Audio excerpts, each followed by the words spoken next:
Christophe. Salut chat. Bienvenue pour l'épisode 28 de ce Bienvenue.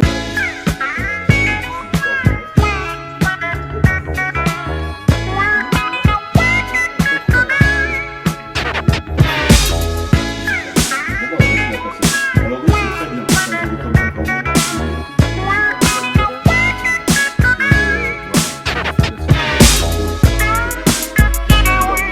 Jean. Avec ce super petit short. Merci, regardez comme il est beau. Vraiment très très beau. Ouais, je suis content. Harcèlement scolaire. Numéro 1, harcèlement scolaire. Numéro 2. Non mais le livre numéro 1 de la vidéo. La méthode du détective Imamura. La méthode du détective Imamura, d'accord. Ouais, donc c'est un manga pour jeunes adultes qui parle de harcèlement scolaire. Oui, tu en avais parlé il n'y a pas si longtemps. Je C'était crois que le c'était tome dans la dernière 1. vidéo. Ouais, absolument, c'était le tome 1 et j'avais super aimé. Et là, c'est le tome 2 et j'ai super aimé aussi. Aussi, ok, ça reste dans la... Là, c'est un petit peu plus hardcore. Dans le tome 1, c'était un collégien. Là, c'est une lycéenne. Donc, ouais, mais là, ça va loin, quoi. Des meufs de sa classe, elle l'oblige à voler. Après, pendant qu'elle vole, il la filme. Ok. Après, il l'oblige à faire des vidéos de boules. Après, elle la filme. Après, il l'oblige à se prostituer. Ouais, ça remonte dans la... Ouais, c'est ça, Dans monstrueux. l'horreur de l'harcèlement. Alors, ce qui est monstrueux, c'est que le scénariste, en fait, il a vraiment fait ce job pendant 5 ans. Ok. Donc, c'est des histoires vraies. Et donc, il y a des conseils aux parents, aux personnes, alors aux parents de personnes, de victimes, aux parents de harceleurs aussi, des conseils. Donc, leurs gamins, ils arrêtent leurs bêtises, tout ça. Je t'écoute, continue. Hein. Et un énorme coup de gueule, c'est que c'est le deuxième et dernier tome. Ah, ça c'est dommage. Bah, je C'est suis frustrant deg. quand t'as bien aimé les deux Bah, pour premiers. une fois qu'il y a un truc super bien, voilà, Ouais. alors que tu as des trucs qui sont... Il n'y a rien d'autre dedans que de la violence et du spiritisme, et ils te font un truc de 78 tomes. 78 tomes. J'espère qu'il y a Voilà. rien à 78 tomes de précis, parce qu'il n'y a vraiment rien de précis dans mon esprit. J'étais deg. Ouais, bon bah... Voilà. Bon. Point du jour. Ce magnifique petit hippocampe. Point du jour de Léo Henry avec des illustrations de Stéphane Berger. Ça vient de la librairie Silla. Librairie Silla, qui est une petite librairie qui fait de la SF à Paris.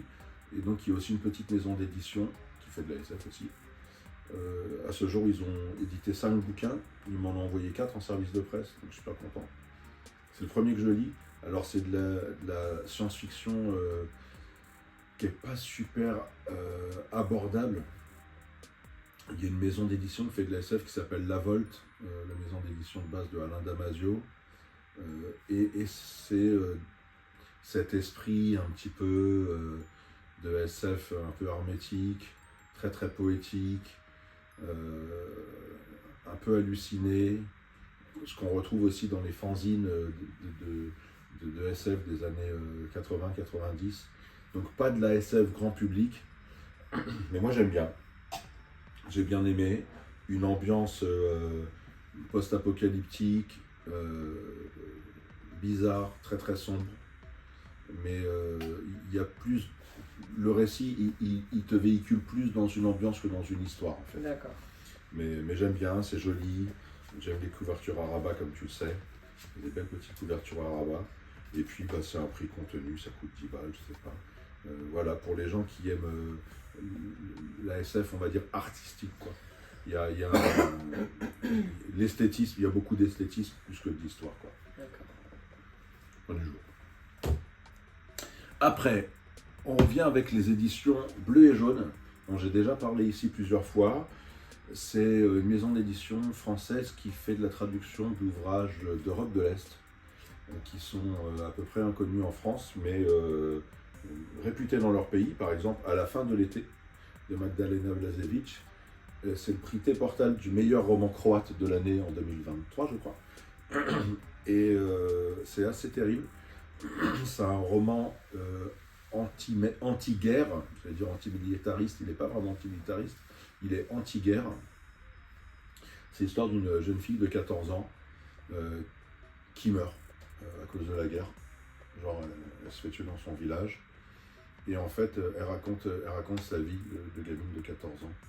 Ouais.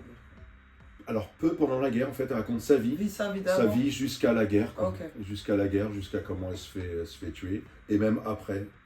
Ok. Donc c'est assez original comme point de vue. Oui, bah oui. Une personne morte qui te raconte son histoire, parce qu'elle meurt dès le début, Ok. puis après te raconte son histoire. Et en fait, on parle très peu de la guerre pendant ce roman, mais comme tu sais que finalement elle est morte à cause de la guerre, bah, tu vois, toute son histoire elle prend une dimension particulière, et c'est très très touchant. J'aime beaucoup ce que font les éditions Bleu et Jaune. Ensuite, je ne l'ai pas là, je l'ai prêté à la dernière réunion du rendez-vous page 17. Stella et l'Amérique. Donc, Stella et l'Amérique. en lice pour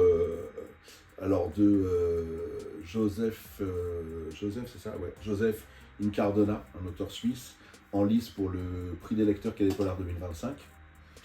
Alors c'est super rigolo. Stella et l'Amérique, c'est l'histoire d'une jeune fille de 17 ans qui a le pouvoir de guérir les gens. Okay. Pouvoir miraculeux, comme au 1er siècle. Et donc le Vatican, il est super content parce que ça faisait longtemps que c'était rien passé. Sauf que c'est une prostituée. Okay. Alors c'est pas une ancienne prostituée, c'est une prostituée. Et en fait, elle guérit les gens en couchant avec eux. Okay. Donc finalement, c'est pas génial pour le Vatican.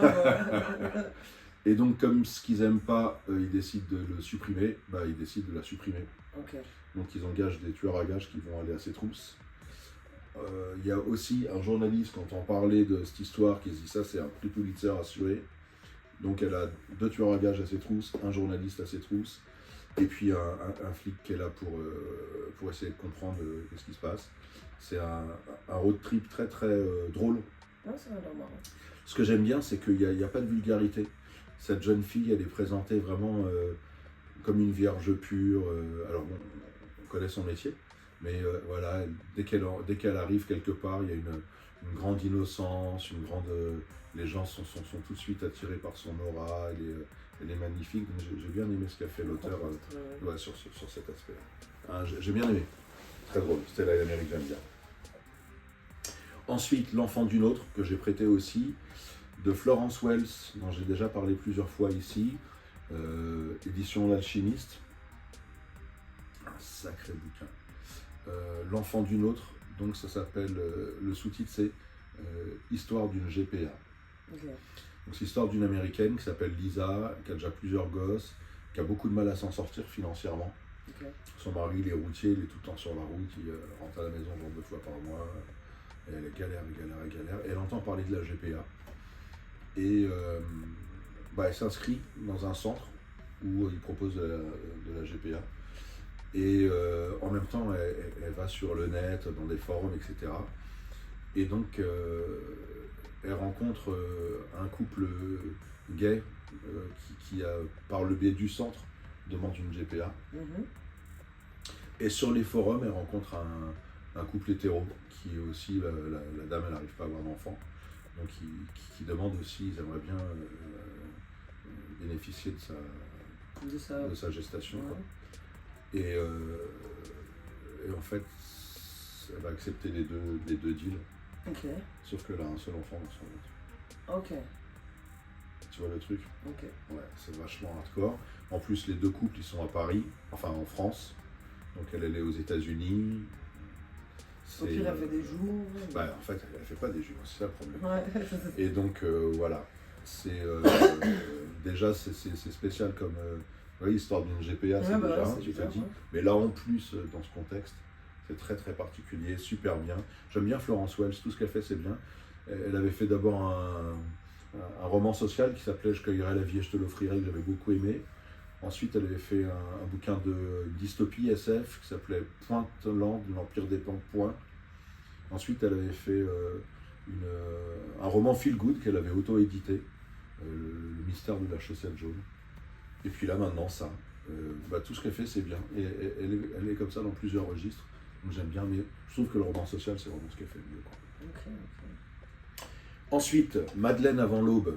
Ça, c'est un roman que j'ai écouté. Sandrine Colette, chez Audiolib. Donc, prix Goncourt des lycéens 2024. Bon, Sandrine Colette, elle a un genre très, très, très particulier. Un style très particulier. Là, l'histoire, elle se situe dans la France féodale. On imagine, parce qu'on ne sait pas vraiment si c'est en France, on ne sait pas vraiment si c'est une époque féodale. C'est un petit peu intemporel.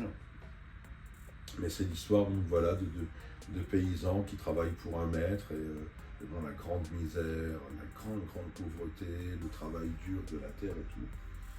Et un jour, il y a une gamine qui apparaît dans ses zoos, qui trouve dans la campagne, qui s'appelle Madeleine.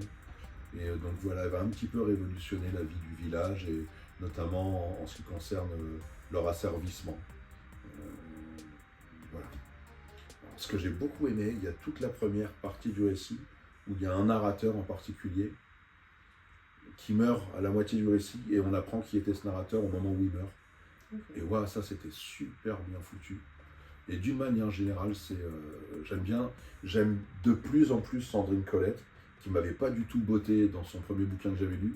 J'en avais relu un deuxième, ça allait un petit peu mieux. Et là, un troisième, ça va encore mieux. Donc je me dis le quatrième, ça risque de commencer à me plaire sérieusement. Bon, Madeleine avant l'aube, il fait un carton, comme dit. Il était en sélection aussi pour le concours. Et là, il a pris le concours des lycéens. Donc il n'a pas besoin que je parle de lui, mais j'en parle quand même. Tu m'en parles, c'est le concept de la chaîne. Exactement. Ensuite, un autre bouquin en lice pour le prix des lecteurs Quai du Polar 2025, L'agent de Pascal Dietrich aux éditions Liana Lévy. Waouh, j'ai bien aimé aussi celui-là. C'est l'histoire d'un agent de Sicaire. Les Sicaires, tu sais pas ce que c'est les Sicaires? Non. Ah, moi non plus, je savais pas, j'ai regardé dans le dictionnaire. Ce sont des tueurs à gages. Okay. Donc le gars est agent de tueurs à gages. Ok, il recrute des tueurs à gages et il leur donne, du boulot, il prend 10% comme tous les agents. Et il recrute une nana, une ancienne championne de biathlon, donc une bonne tireuse. Et il a un contrat avec, pour abattre un homme politique, ça se tourne super mal. Il se retrouve dans des imbroglios. Et puis il décide de se mettre au vert, et il se met au vert avec une mamie qui veut échapper à sa famille pour ne pas se retrouver en EHPAD. Okay. Et il va se retrouver avec elle dans un camping à Vierzon. Okay. encore un truc qui sent le road trip. Alors j'en rigole parce que la situation est drôle, et en fait je pensais que j'allais tomber encore sur un bouquin un petit peu marrant comme ça. C'est pas tellement marrant en vérité, la situation est cocasse. Mais c'est un vrai polar. Okay. C'est un vrai polar avec... tu flippes pour le bonhomme, tu flippes pour la mamie. Il y a... voilà, il y a des tueurs à gages, donc c'est pas de la tendresse rigolote, quoi. C'est un vrai polar. Mais le fond est sympa et rigolo. J'ai bien aimé. Ensuite, il y a La chienne de Pilar Quintana chez Calman Levy. Donc, dans le cadre de Rendez-vous page 17, on est dans un cycle consacré à la littérature colombienne. D'accord. Donc, comment ça s'appelle? Oui, Pinta Quintana, il y a mon chat qui veut rentrer. Tu l'entends? Continue ton histoire. Donc, c'est une autrice colombienne, et dans La chienne, elle raconte l'histoire d'une dame qui ne peut pas avoir d'enfant. Je me rends compte que ça fait écho avec l'enfant d'une autre. Oui, c'est vrai. Une dame qui ne peut pas avoir d'enfant, et qui vit dans une grande pauvreté avec son mari, et qui recueille une petite chienne, et qu'elle va traiter comme son enfant, justement. Elle la met contre son sein, elle la balade dans son soutien-gorge, et tout, c'est rigolo. Mais cette chienne, à un moment donné, elle va tomber enceinte. 2 fois, elle se barre et elle tombe enceinte. Okay. Et là, elle tombe en jalousie de la chienne. Ok. Tu vois? Ah ouais. Et c'est un roman très, très, très touchant sur la maternité et sur le drame de ne pas pouvoir avoir d'enfant quand tu aspires à en avoir. Et donc à travers cette histoire d'amour un peu cruel avec une chienne. Quoi. Donc c'est un beau roman qui se lit vite, il n'est pas très long. J'ai bien aimé. Ensuite, Plus personne pour aujourd'hui, de Fabien Maréchal aux éditions Le Réal Gare. Fabien Maréchal, j'en ai parlé il n'y a pas longtemps d'un bouquin qui s'appelait L'attendeur de première classe, qui est un bouquin un petit peu littérature de l'imaginaire comme ça. Là, c'est vraiment un autre genre. C'est l'histoire d'un homme qui perd sa femme et son fils dans un accident d'avion. Et donc il se retrouve tout seul, quoi. Et ça parle de la vie qui continue quand t'as tout perdu, quoi. C'est bouleversant, c'est triste, et en même temps c'est plein d'espoir, parce que bah voilà, ce mec, après avoir perdu sa femme et son enfant, il plaque tout. Il avait une bonne situation, un super boulot, il plaque tout, il va vivre à la campagne, dans une vieille baraque toute paumée, à peine s'il parle à ses voisins, et puis petit à petit quand même, il commence à leur dire bonjour. Les voisins l'invitent à prendre l'apéro, et puis tu vois, petit à petit, la vie reprend le dessus, quoi. Waouh, c'est vachement touchant. C'est aussi un bouquin très court, je pense que c'est une novella, elle fait à peine 75 pages, mais ça me convainc du talent de Fabien Maréchal, j'aime bien ce garçon. Là, j'ai reçu un 3e de ses bouquins que je vais lire bientôt. Plus personne pour aujourd'hui, Fabien Maréchal, édition L'Oréal Gare, ça coûte 11 balles, c'est pas méchant, et c'est une vraie belle histoire. Ensuite, il y a Eureka dans la nuit, Anne-Sophie Kalbfleisch, et aux éditions Le Rouergue. Aussi en lice pour le Calais Polar 2025. Alors c'est une histoire, c'est un roman choral à Eureka, c'est un petit village aux États-Unis, un truc paumé, communauté chrétienne, rigoriste. Donc il y a May qui rêve d'aller embarquer à Greenpeace pour sauver les baleines. C'est pas dit Greenpeace, mais je pense que c'est ça. Et il y a Ellie qui est son amie. Alors, j'ai pas compris si c'est un garçon ou une fille, moi. Il y a des gens qui disent que c'est une fille. On n'a pas vu de truc. Je trouve ça intéressant. Pour moi, c'est intéressant de ne pas le deviner. Donc,